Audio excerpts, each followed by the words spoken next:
Yeah, so hey there, I am Shivai and you are on Trending Indian YouTubers News Channel। तो सबसे पहले बात करते हैं ध्रुव राठी और अभिमन्यु के बीच चल रही ताबड़तोड़ कंट्रोवर्सी के बारे में। अगर आपको अभी तक इस कंट्रोवर्सी के बारे में नहीं पता है तो हम आपको क्लियर कर दें। ध्रुव राठी ने रिसेंट में ही पीएम नरेंद्र मोदी के ऊपर एक वीडियो बनाई थी, जिसके एक सेगमेंट में वो अभिमन्यु को इनडायरेक्टली टारगेट करते हैं और उन्हें पीएम नरेंद्र मोदी की चरण वंदना करने वाला बोलते हैं। कई सारे मोदी की चरण वंदना करने वाले गोदी यूट्यूबर्स को यह अवार्ड दिया गया। ये बात अभिमन्यु को बिल्कुल पसंद नहीं आती, जिसके बाद वो ट्विटर पर काफी सारे ट्वीट करते हैं। इन पर हमने कंप्लीट बात करी है हमारी इस वीडियो में, जिसे आप इस वीडियो के बाद देख सकते हो। पर इसके बाद उन्हें बहुत सारे ध्रुव राठी के फैंस हेट देने लग जाते हैं, जिसके बाद वो अपने यूट्यूब चैनल पर ध्रुव राठी को लेकर पूरी एक डेडिकेटेड वीडियो बनाते हैं और उन्हें रिप्लाई देते हैं। मैंने बहुत याद करने की कोशिश की कि मैंने मोदी जी की चरण वंदना कब की। पूरे क्लिप में कहीं दिख नहीं रही है।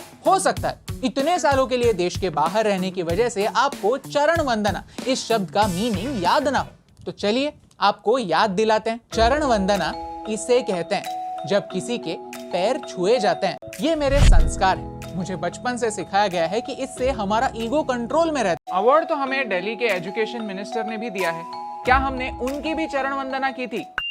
क्योंकि मैंने बहुत ढूंढने की कोशिश की, लेकिन ये चरण वंदना वाली क्लिप कहीं मुझे मिली नहीं। सो डियर ध्रुव राठी, अगर आपके पास ये चरण वंदना की एक्सक्लूसिव क्लिप है तो प्लीज मुझे फॉरवर्ड कर दीजिए। इनफैक्ट आपके सारे फॉलोअर्स को भी फॉरवर्ड कर दीजिए। हाँ, अगर नहीं है तो पब्लिकली सॉरी कह दीजिए। हो सकता है इससे आपका ईगो थोड़ा कंट्रोल में आ जाए।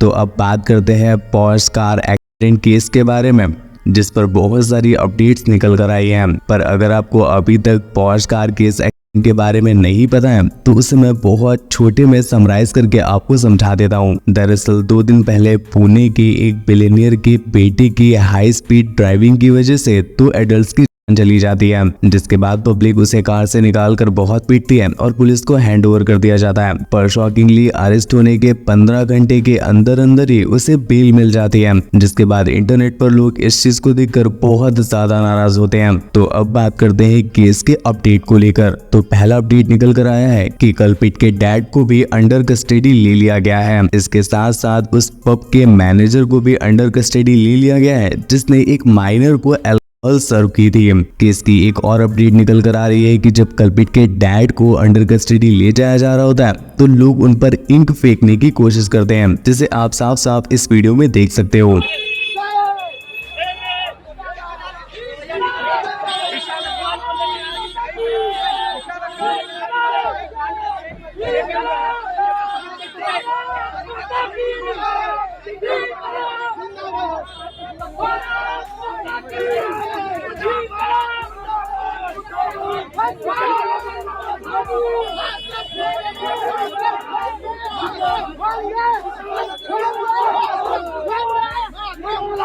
अगली अपडेट निकल कर आ रही है कि कोर्ट ने कल्पित की बेल को कैंसिल कर दिया है और उसे वापस अंडर कस्टडी रखा जाएगा। इसी केस में एक और अपडेट निकल कर आ रही है वेदांत अग्रवाल, जिनके बारे में बताया जा रहा था कि एक्सेसिव अल्कोहल हो जाने की वजह से वो स्पीड पर कंट्रोल नहीं कर पाए और इस वजह से ये पूरा एक्सीडेंट हो गया। पर अभी जब उनकी अल्कोहल रिपोर्ट आई है तो उसमें उनकी अल्कोहल रिपोर्ट निगेटिव शो हो रही है। पर इंटरनेट पर लोग इस रिपोर्ट को फेक बता रहे हैं, क्योंकि उनका मानना है कि वो साफ साफ पब की सीसीटीवी फुटेज में वेदांत अग्रवाल के सामने रखी हुई अल्कोहल देख पा रहे हैं। खैर, इस पर आपके क्या थॉट है नीचे कमेंट करके जरूर बताना। अब बात करते हैं इसी केस के अगली अपडेट की, जो निकल कर आ रही है वेदांत अग्रवाल के ग्रैंडफादर को लेकर। ऐसा बताया जा रहा है कि उनका लिंक अंडरवर्ल्ड में छोटे राजन के साथ भी है और उनके ग्रैंडफादर की छोटा राजन के साथ किसी तरह की कोई पेमेंट की बात भी सामने निकल कर आ रही है। बात करते हैं इसी केस की अगली अपडेट की, जो निकल कर आ रही है वेदांत अग्रवाल को लेकर। इस इंसिडेंट के होने के पहले जब वो पब में थे तो बताया जा रहा है कि वहां पर उन्होंने सिर्फ 1.5 घंटे में उन्होंने इतनी ड्रिंक्स और खाना ऑर्डर किया था कि इसका बिल ही 48,000 रुपीज बैठा था। अब बात करते हैं अगली अपडेट को लेकर। तो क्या सच में शाहरुख खान हॉस्पिटलाइज हो गए? तो जी हाँ दोस्तों, ये बात बिल्कुल सही वही है। लास्ट नाइट शाहरुख खान अहमदाबाद में थे, जहां पर अचानक से वो बीमार पड़ गए due to heat stroke and dehydration. पर अभी बताया जा रहा है कि वो फाइनली डिस्चार्ज हो चुके हैं और वो बिल्कुल ठीक है। अब बात करते हैं अगली अपडेट की, जो निकल कर आ रही है मिस्टर इंडियन हैकर की तरफ से।